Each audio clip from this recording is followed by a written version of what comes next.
આ શિવાજીના હાલડામાં મેઘાણીએ લખ્યું, આભમાં ઉગેલ ચાંદલો જીંજાબાઈ ને આવ્યા બાળ, બાલુડાની માત હિચોળે અને ધણણ ડુંગરા ડોલે. એટલે શું શું અર્થ આનો? મેઘાણીએ જ્યાં જ્યાં ભૂલ લાગી છે અથવા ન સમજાણું હોય ત્યાં એને સ્ટાર કરી અને નીચે જવાબ લખ્યો છે.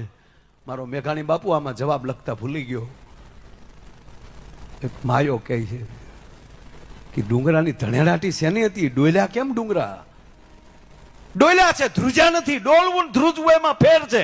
ધ્રુજવું ત્યાં ભય છે, ડોલવું ત્યાં આનંદ છે. આભમાં ઉગેલ ચાંદલો, ચાંદલો એટલે રાત થઈ ગયેલી. કોઈ સૂરજના ગોળા જેવો છોકરો નહીં ભારત વર્ષમાં કે મુગલોની હામો થઈ શકે. બધા અંધારાના દીકરા થઈ ગયા હતા બધા. અને તેથી આ જન્મ્યું આભમાં ઉગેલ ચાંદલો, તેથી જીજાબાઈ ને આવ્યા બાળ અને બાલુડાની માત હિચોળે. હજી તો ઘોડિયામાં નાખ્યો ને ત્યાં ડુંગરા મીડ્યા ડોલવા, પણ ધણેનાટી સાથે. હવે સાંભળી લેજો, ડુંગર કોને કહેવાય? જેની માથે માં બેઠી હોય એને ડુંગર કહેવાય બાપુ, બાકી ધારું ઢોરા કહેવાય. પાવાગઢનો ડુંગર મહાકાલી બેઠા છે, ચોટીલાનો ડુંગર માં ચામુંડ બેઠી છે, ગિરનારનો ડુંગર માં અંબા બેઠી છે. જે ડુંગર ઉપર માં બેઠી અને ડુંગર કહેવાય. તો માં બેઠી તો એ ડુંગર ડોલ્યા શું કામ? તેથી ડુંગર ઉપર બેઠેલી માવું બાપુ રાહડા મળ્યું છે રમવા.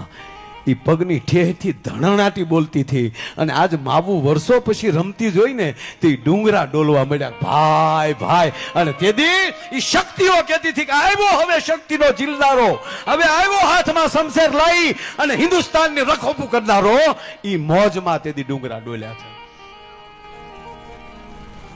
આ તો હલુલુલુ હાલ્યો તારો બાપ ટાલ્યો. અને હાલડું કહેવાય યાર. એટલે